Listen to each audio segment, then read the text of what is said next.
آمين.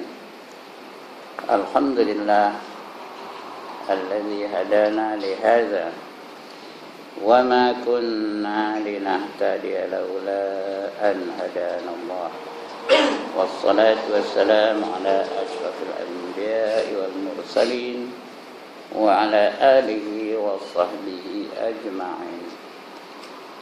رب اشرح لي صدري ويسر لي أمري واحلل عقدة من لساني يفقهوا قولي.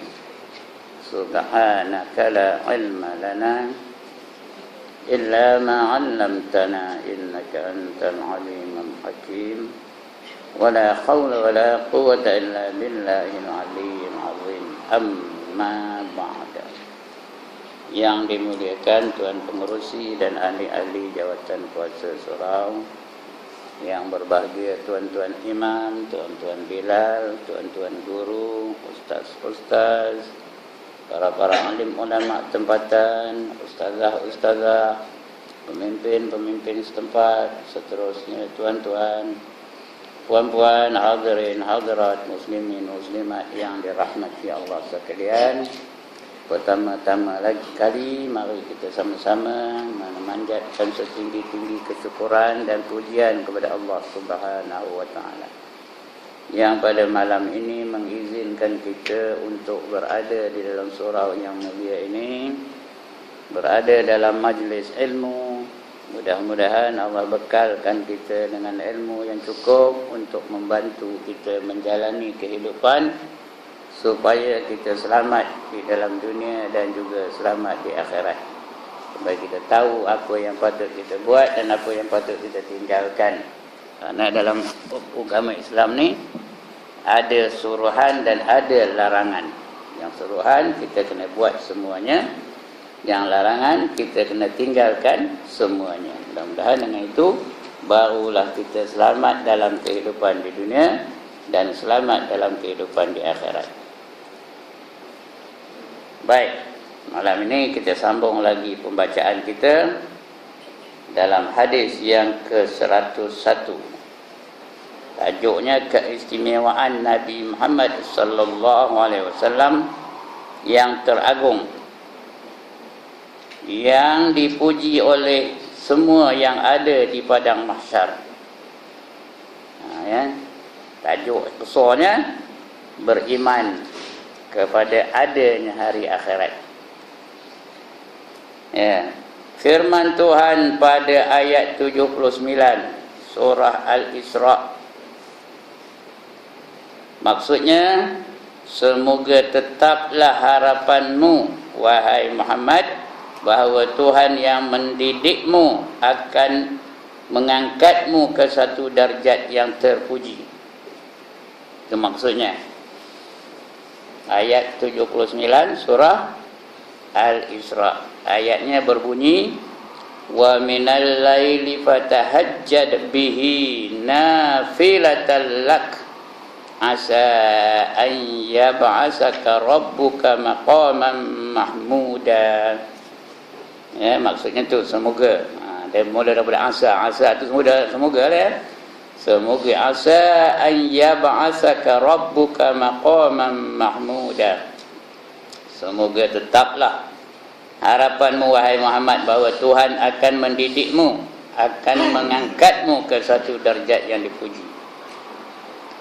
Di akhirat besok ada pangkat, ada darjat, macam di dunia juga ada pangkat, ada darjat. Kita dalam dunia ni bukan sama aja tarafnya, tak.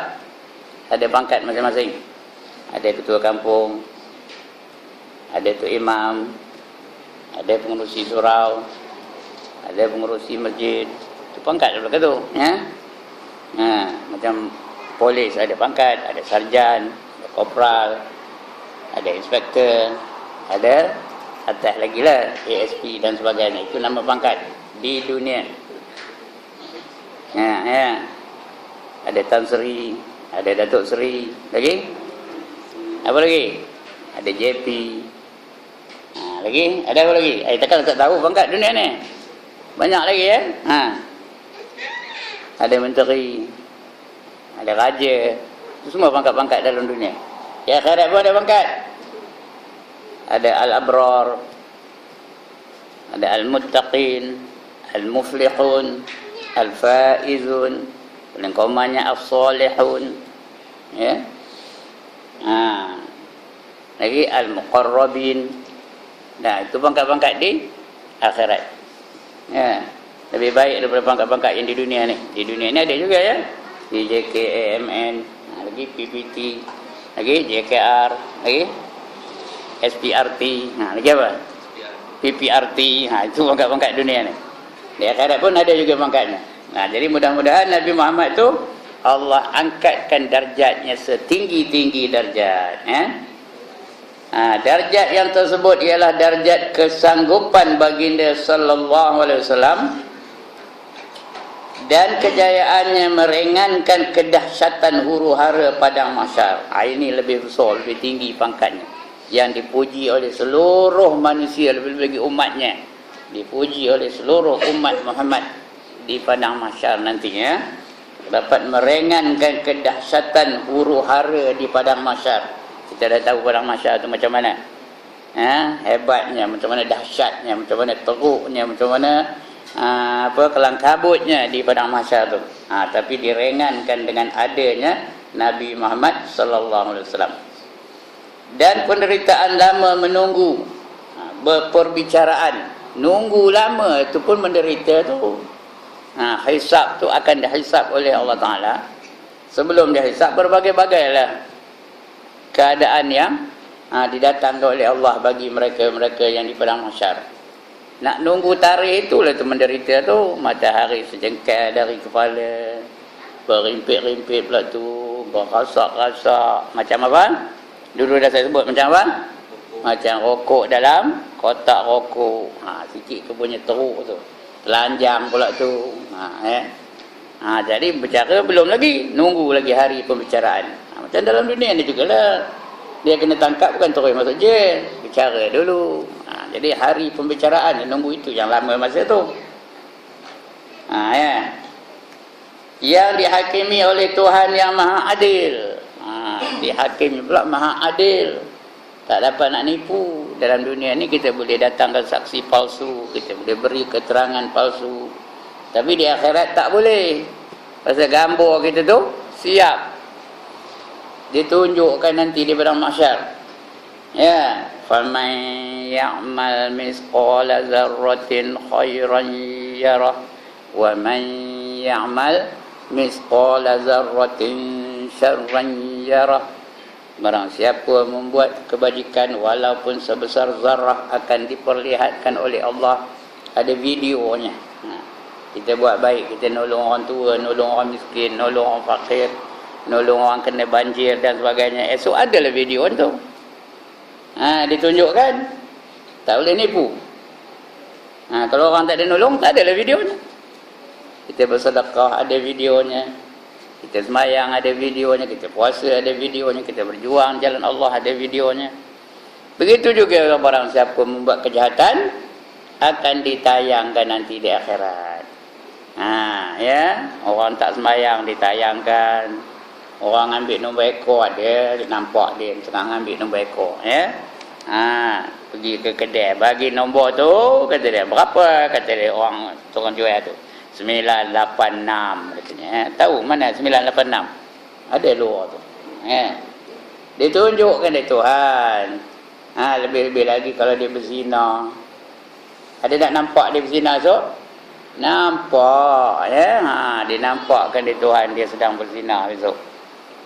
Kecuali orang yang bertaubat sungguh-sungguh kepada Allah Subhanahu wa ta'ala, baru dipadamkan, didelete-kan. Tuhan ambil liquid paper, delete-kan. Contohlah, tak ada liquid paper pula betul-betul ada di akhirat so.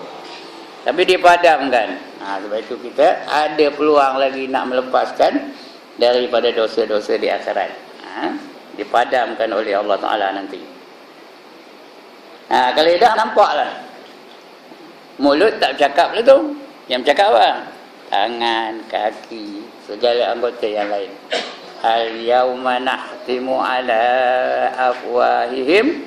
Lagi? Wa tukallimuna aydihim. Lagi? wa tashhadu arjuluhum bima kanu yaksibun, kata Allah ya.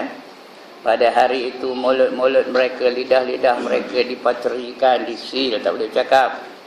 Maka berkata-katalah tangan-tangan mereka dan kaki-kaki mereka menjadi saksi tentang apa yang mereka perbuat di dalam dunia dulu. Jadi punya dahsyat. Jadi direngankan kedahsyatan itu dengan adanya Nabi Muhammad sallallahu alaihi wasallam. Dihakimi oleh Allah Subhanahu wa taala, hakim yang paling adil. Ya, tak dapat nak nipu. Paling adil ialah Allah Subhanahu wa taala. Siapa buat baik walaupun sebesar zarah akan diberi ganjaran. Siapa buat jahat walaupun sebesar zarah akan diperlihatkan dan diberi hukuman. Itu Allah. Dengan jalan baginda sallallahu alaihi wasallam mengemukakan syafaat. Itu dah hebatnya Nabi Muhammad tu. Walaupun patut orang ni masuk neraka, Nabi Muhammad boleh minta ampun kepada Allah bagi pihak orang tu. Itu namanya syafaat. Syafaat yang paling besar ialah ketika kita minta dibicarakan awal.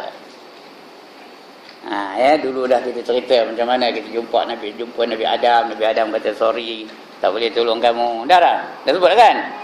Jumpa Nabi Ibrahim kata sorry. Jumpa Nabi Nuh pun kata minta maaf lah. Jumpa dengan Nabi apa lagi? Nabi Musa pun kata minta maaf lah, tak boleh, aku tak boleh tolong kamu. Jumpa dengan Nabi Isa pun tak boleh.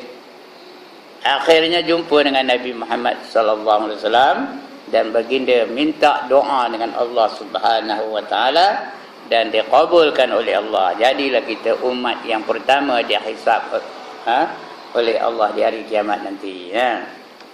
Itu umat yang pertama. Mendahului kita potong terit umat Nabi Isa, potong terit umat Nabi Musa, potong terit umat Nabi Nuh, potong terit umat Nabi Ibrahim dan sebagainya. Dan itu kemudian kita dulu dah hisab oleh Allah Subhanahu wa taala. Itu keistimewaannya kita jadi umat Nabi Muhammad. Dengan jalan baginda sallallahu alaihi wasallam mengemukakan syafaat, iaitu pertolongan. Memohon kepada Allah supaya mahkamah perbicaraan segera dibuka oleh Allah Subhanahu wa taala. Sedang rasul-rasul yang lain tidak sanggup berbuat demikian pada waktu yang sangat-sangat ditakuti dan dibimbangkan itu. Kesanggupan dan kejayaan junjungan kita Nabi Muhammad sallallahu alaihi wasallam yang tersebut ialah kerana baginda menjadi penghulu kepada sekalian anak Adam. Penghulunya Nabi Muhammad lah. Anak Adam tu ramai lah, entah berapa trilion orang. Bermula dari Nabi Adam sampai kepada umat yang terakhir besok. Tak tahu tu berapa trilion. Bukan trilion pun, atas lagi trilion. Tak tahu nak ngabarkan lagi. Itu semua umat manusia. Semua cucu cicit Nabi Adam belaka tu. Tapi umat Muhammad diutamakan, ya. Kerana baginda menjadi penghulu kepada sekalian anak Adam pada hari kiamat. Di tangan baginda sallallahu alaihi wasallam ada panji-panji kepujian. Ada panji-panji kepujian. Ada bendera. Tidak ada seorang nabi pada hari itu, mulai dari Nabi Adam sampailah kepada nabi-nabi yang lain, melainkan berada di bawah panji-panji baginda. Semua menaung di bawah panji-panji baginda. Walaupun Nabi Adam, manusia yang pertama, tok kita. Begitu juga nabi-nabi yang lain, ya. Nabi Ibrahim, bapa agama kita, Khalilullah, tapi masih menaung di bawah panji-panji Nabi Muhammad sallallahu alaihi wasallam. Dan bagindalah nabi yang mula-mula mengemukakan syafaat dan yang mula-mula diterima syafaatnya pada hari kiamat. Ini diterangkan oleh Rasulullah sallallahu alaihi wasallam di dalam hadis-hadis yang berikut. Ini ada hadis-hadis yang membuktikan bahawa dialah Nabi Muhammad lah yang mampu memberi syafaat kepada umat-umatnya. Ya. Yang pertama atau hadis 101, ya, an Abi Sa'idin al-Khudri radhiyallahu anhu qala qala Rasulullah sallallahu alaihi wasallam, ana sayyidu waladi Adam yaumal qiyamah wala fakhra biyadi liwa'ul hamdi wala fakhr. Ma min nabiyyin yauma idzin adama faman siwah illa tahta liwa'i wa ana awwalu man yanshaqqu anhu al-ardu wala fakhr. Qala fayafza'u an-nasu salasata faz'atin fayatuna Adam fayatuti fa'antaliqu ma'ahum fa'akharu sajida fayulhimunillahu minas sana'i wal hamd fayuqalu li irfa' ra'saka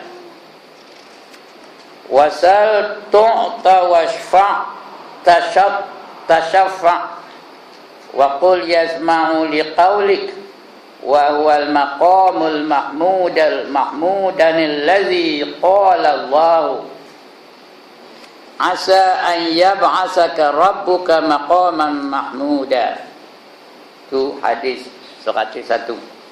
Maksudnya dari Abu Sa'id Al-Khudri radhiyallahu anhu, katanya Rasulullah sallallahu alaihi wasallam bersabda, aku penghulu anak-anak Adam.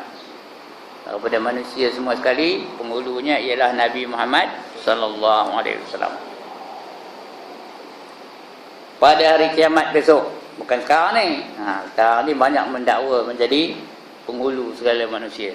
Tapi di akhirat besok, penghulu yang sebenarnya ialah Nabi Muhammad sallallahu alaihi wasallam.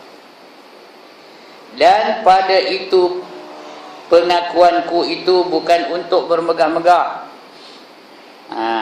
Nabi mengatakan dia itu menjadi penghulu manusia di hari kiamat bukan untuk bermegah-megah, tidak. Itu kenyataan yang terpaksa baginda ucapkan kepada umatnya. Nabi itu memang segala-galanya dia yang terbaik, dan dia kabur pun orang itu. Bukan makna dia cakap besar, bukan makna dia tak kabur, tidak. Dia terpaksa berkata demikian. Kalau tidak, mana kita nak tahu? Seperti kata yang buat ni, stuli utammima mahasinul akhlaq. Aku dibangkitkan untuk memperbaiki akhlak-akhlak manusia.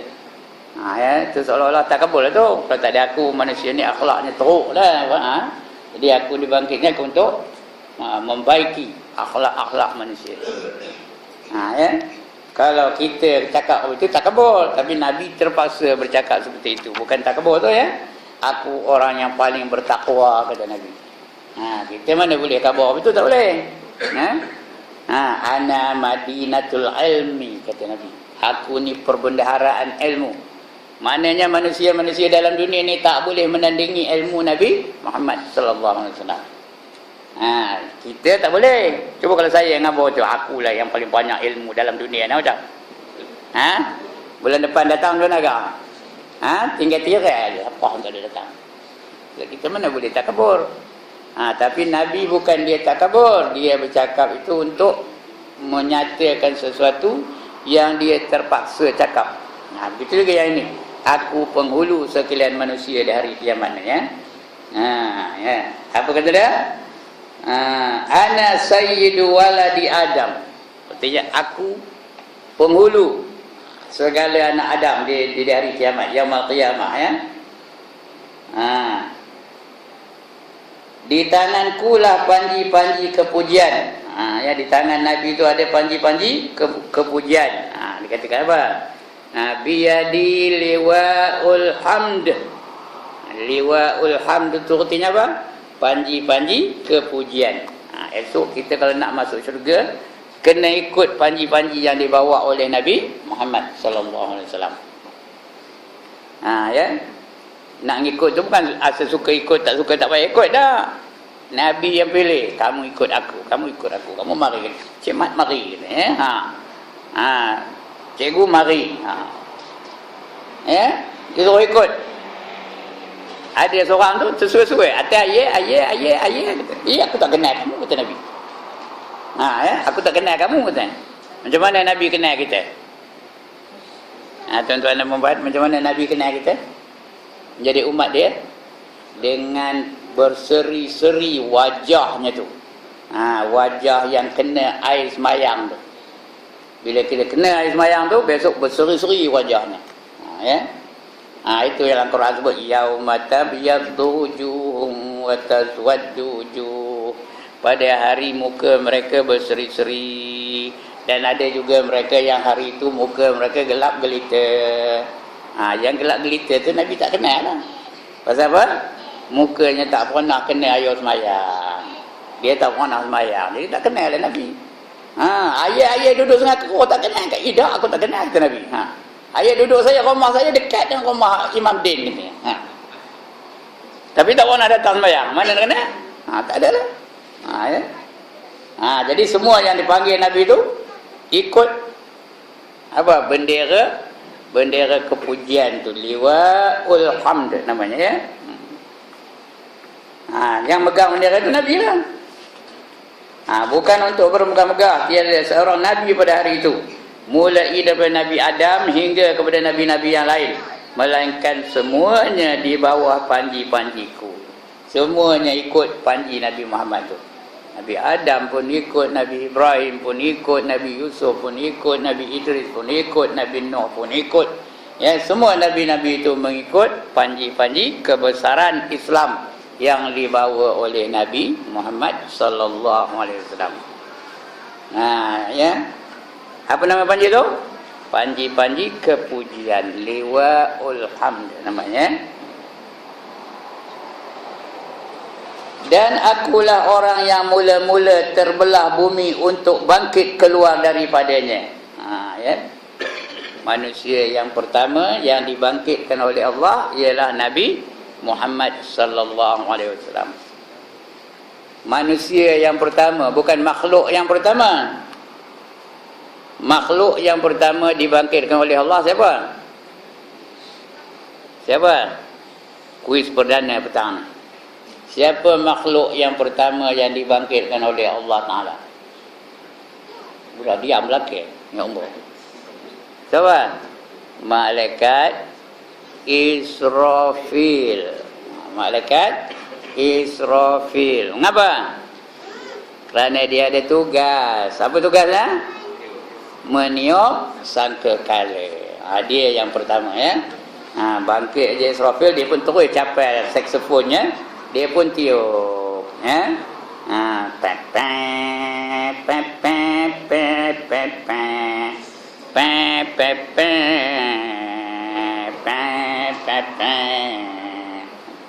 Tak nak kena dengar ni. Itulah bunyi agak ni lah, ya.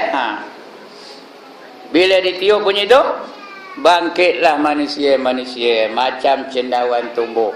Yang pertama dibangkitkan ialah Nabi Muhammad sallallahu alaihi wasallam.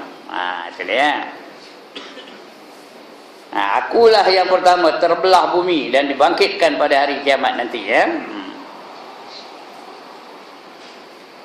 Dan akulah orang yang mula-mula terbelah bumi untuk bangkit keluar daripadanya. Dalam pada itu pengakuan aku ini bukan untuk bermegah-megah. Sekali lagi baginda tekankan, ya.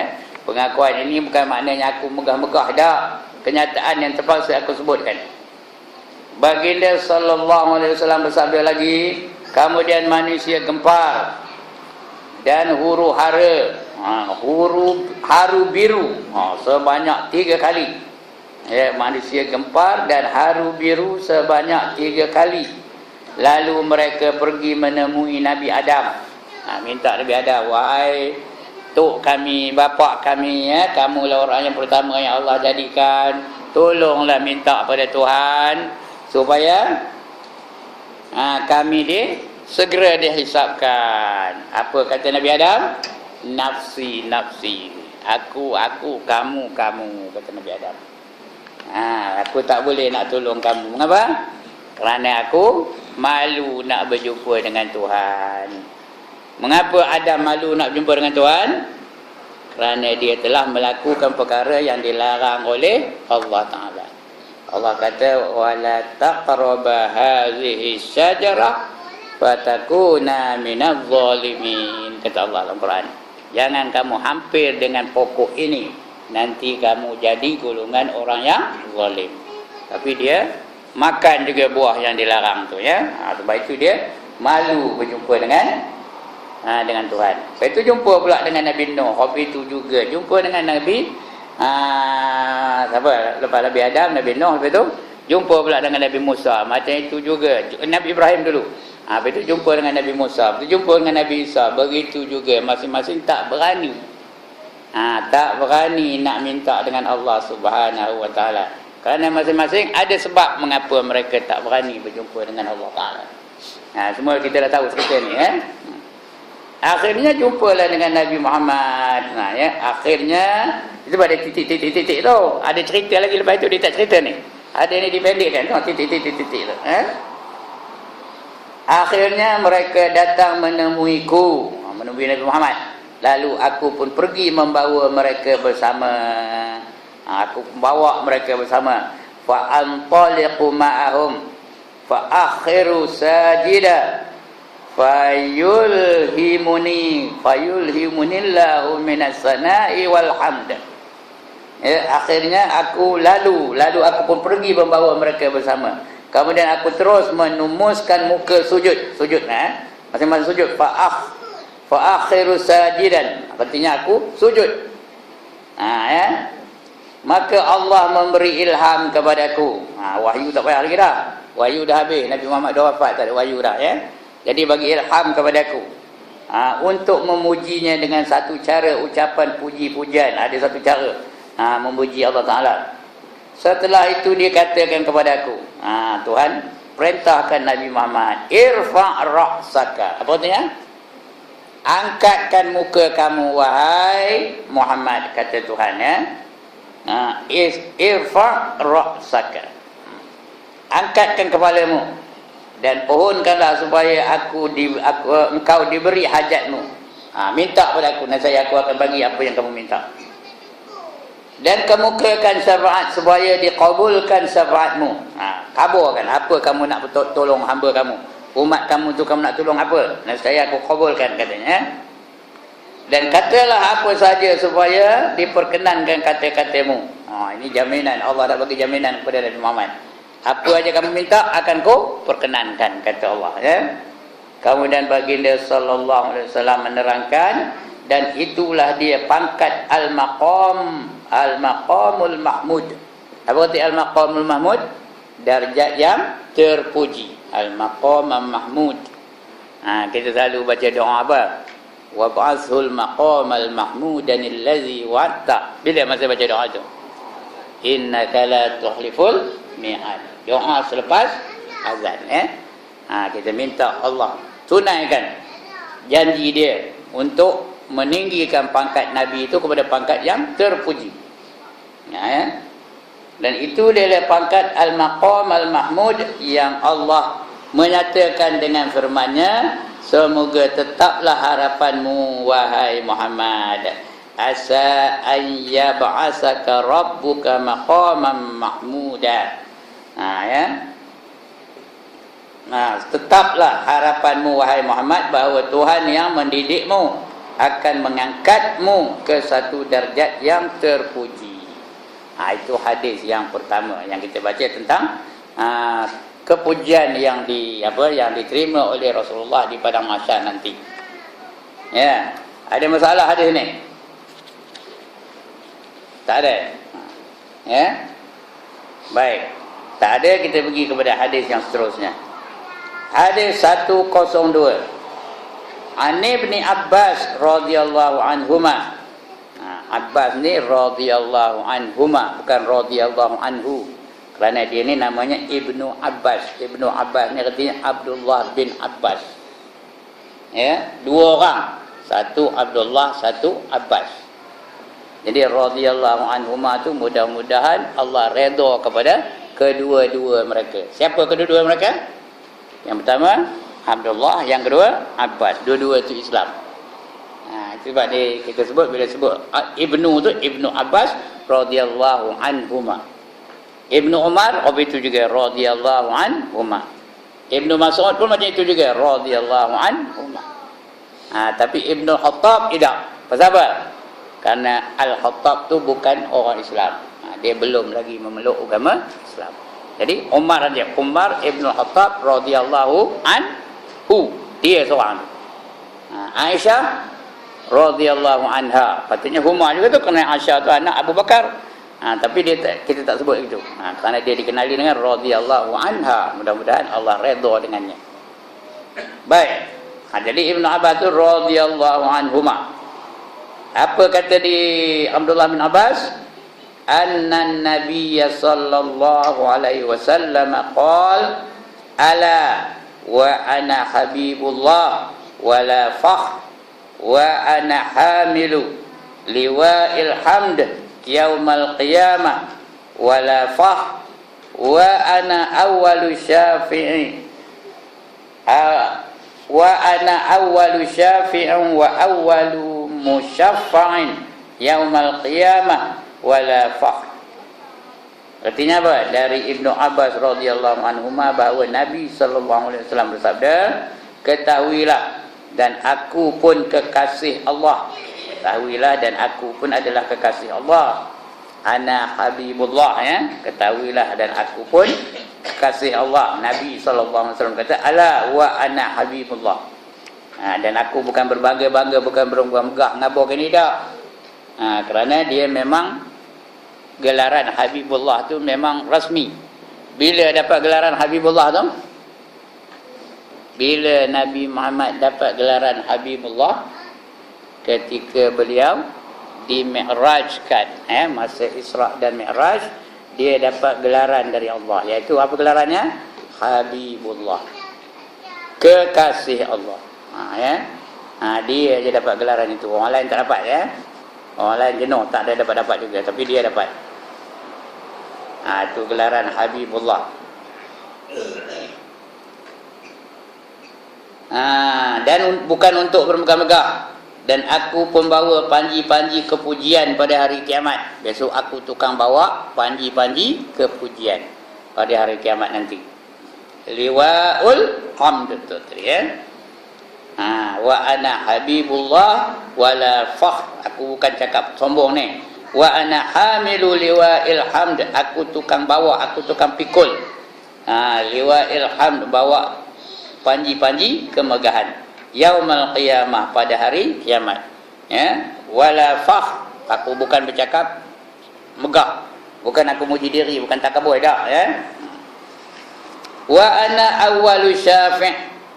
Akulah orang yang mula-mula memberi syafaat. Akulah orang yang mula-mula mengemukakan syafaat. Wa awwalu musyaffa', dan akulah yang mula-mula dikabulkan syafaatnya. Yaumal qiyamah, pada hari kiamat. Dan pada itu pengakuan ini bukan untuk bermegah-megah, wala fakhr lagi. Nabi tegaskan berapa kali? 3 kali Nabi tegaskan, aku cakap ni bukan untuk bermegah-megah, bukan untuk menyombong diri, bukan untuk bertakabur, tidak, ya. Aku cakap ni kerana ini kenyataan yang terpaksa aku cakapkan, katanya. Dari Ibnu Abbas radhiyallahu anhuma bahawa Nabi sallallahu alaihi wasallam bersabda, ketahuilah, ya. Ketahuilah dan aku pun kekasih Allah. Aku memang dapat gelaran kekasih Allah. Dan pada itu pengakuanku ini bukan untuk bermegah-megah, dan aku pembawa panji-panji kepujian pada hari kiamat. Ya, dalam pada itu pengakuanku ini bukan untuk bermegah-megah. Sekali lagi, dah 2 kali. Dan akulah orang yang mula-mula mengemukakan syafaat, juga yang mula-mula dikabulkan syafaatnya pada hari kiamat. Dan pada itu pengakuanku ini bukan untuk bermegah-megah. 3 kali Nabi tegaskan bahawa apa yang berlaku pada Nabi itu bukan untuk megah-megah, bukan untuk nunjuk-nunjuk, bukan nunjuk act-act. Yang gemar megah bukan Nabi. Siapa yang gemar megah? Kita yang gemar megah-megah. Kalau dapat mimpi Rasulullah umpamanya malam tadi, dia mimpi heboh satu kampung ni, malam aku mimpi Rasulullah anu. Macam dia pergi ke Mekah, balik tu macam-macam cerita ganjil bawanya. Ya, aku jumpa dengan wali lah katanya. Macam-macam ganjil, ngabur pada orang. Untuk bermegah-megah. Ya. Nabi tak ada macam itu. Kalau kita mimpi Rasulullah sallallahu alaihi wasallam bukan untuk bermegah-megah. Kita mimpi itu amaran dari Allah Taala. Allah bagi keistimewaan pada kita. Dapat mimpi Rasulullah sallallahu alaihi wasallam. Lepas itu kita kena ikutlah segala sunnah-sunnah baginda. Bukan untuk ngabur pada orang, aku dapat ini, dapat ini. Tak ada. Tak payah kabur, tak payah cerita pada orang lain. Ya? Tapi Nabi terpaksa bercerita seperti itu. Aku bukan untuk bermegah-megah katanya. Jadi hadis ini membuktikan lagi bahawa Nabi itu memang manusia yang diutamakan oleh Allah Subhanahu wa taala, ya. Baik, keterangannya Nabi Muhammad sallallahu alaihi wasallam telah menerangkan dalam hadis-hadis yang tersebut bahawa dalam masa manusia menderita kedahsyatan huru-hara hari kiamat, mereka mendapatkan bapa manusia, iaitu Nabi Adam alaihissalam, memohon kepadanya supaya ia menggunakan pengaruhnya melepaskan mereka dari penderitaan itu. Nabi Adam menyatakan bahawa ia tidak sanggup. Mereka memohon pula pertolongan kepada nabi-nabi yang lain. Lepas Nabi Adam, Nabi apa? Nabi? Bukan, lepas Nabi Adam dia meminta tolong pada siapa? Pada Nabi Ibrahim. Ya, Nabi Ibrahim dulu kan Nuh dulu. Nuh dulu, ya. Lepas Nabi Nuh baru Nabi Ibrahim. Lepas Nabi Ibrahim, Nabi Musa. Lepas Nabi Musa, Nabi Isa. Semuanya tak boleh tolong, ya. Ya. Yang juga tidak sanggup menolong mereka. Akhirnya mereka memohon kepada Nabi Muhammad sallallahu alaihi wasallam, lalu baginda mengemukakan syafaat yang dengan sebabnya Allah Subhanahu wa taala menjalankan perbicaraan menghakimi manusia. Masa itu akan dihakim. Siapa buat jahat dalam dunia ni akan dihukum oleh Allah Subhanahu wa taala. Walaupun dalam dunia ni tak pernah didakwa, tapi di akhirat macam akan terima lah, ya. Orang menerima rasuah dalam dunia ni tak pernah kena tangkap sehingga kaya raya dia kerana rasuah, ya. Tak kira lah RM5 ke, RM10 ke, 2 kupang ke, 5 kupang ke, 5 juta ke, 500 juta ke, 560 juta ke, tak kira banyak mana, everything will be accounted for. Nothing is going to be left out. Faham ke cakap putih ni? Semua akan diambil kira. Jadi kalau buat jahat di akhirat besok akan didakwa dan dibicarakan di hadapan Allah Rabbul Alamin. Ya. Begitu juga orang yang melakukan kebaikan. Walaupun sekecil-kecil kebaikan dalam dunia ni tidak diakui, tidak diiktiraf, tidak disanjung mereka yang melakukan kebaikan. Ya, tetapi di akhirat besok Allah akan anugerahkan. Tabung tu berjalan. Di sini tak ada tabung jalan malam-malam. Setengah tempat tu dia berjalan malam-malam, ya.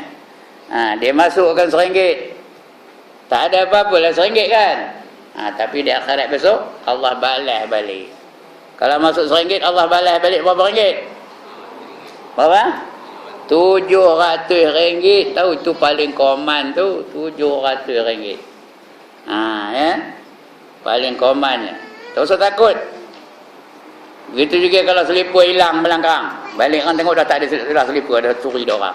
Tak usah takut, di akhirat besok diganti Tuhan balik yang dengan yang lebih baik. Kerana itulah keadilan Allah Subhanahu Wa Taala adalah keadilan yang mutlak. Hari ini ramai ada orang melakukan kesalahan tapi tidak dihukum. Ada tak? Ada tak orang berzina scot free lepas gitu aja? Ada ke tak? Ada. Sampai dia berzina sampai keluar anak pun ada. Lepas tu dia lari, tinggal perempuan itu seorang-seorang menderita, kena menanggung malu dan sebagainya. Di akhirat esok kena ke tak? Kena. Dia tak bertanggungjawab, kena dah tu. Ya. Begitu juga ada orang bunuh orang, ada tak kena tangkap? Ada tak orang mati kena bunuh tak kena tangkap? Ada tak? Ada, tak tahu siapa bunuhnya. Di antaranya seorang perempuan namanya Mustaqizah. Ingat tak cerita Mustaqizah? Kira-kira 10 tahun yang lalu lah. Ingat ke tak? Ya, ada seorang disyaki tapi tak tahu, tak ada bukti. Tak adalah apa-apa tindakan. Ya. Tapi di akhirat besok semua akan dipertunjukkan oleh Allah Subhanahu wa taala.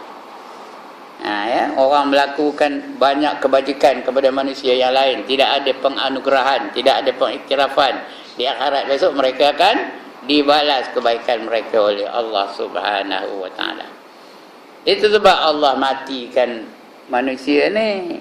Kerana keadilan yang sebenarnya ialah keadilan di akhirat. Allazi khalaqal mauta wal hayata liyabluwakum ayyukum ahsanu amala, kata Allah. Dialah iaitu Allah yang menjadikan mati dan hidup untuk menguji siapa di kalangan kamu yang baik amalannya. Baik akan dibalas dengan baik, jahat akan dibalas dengan kejahatan. Ya. Jadi perbicaraan itulah nak disegerakan tu. Kerana dah tak tahan lagi nunggunya.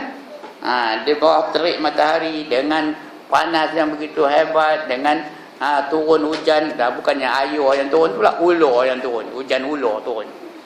Jadi dah tak tahan itu yang pergi jumpa dengan nabi-nabi sebelum itu. Tapi nabi-nabi pula tak boleh memberi syafaat, tak boleh membantu, ya. Baik. Itu hadis yang 102 ya. 102. Kemudian kita pergi pula kepada satu hadis lain. Mungkin tak semalam ni ya hadis itu. Hadis 103.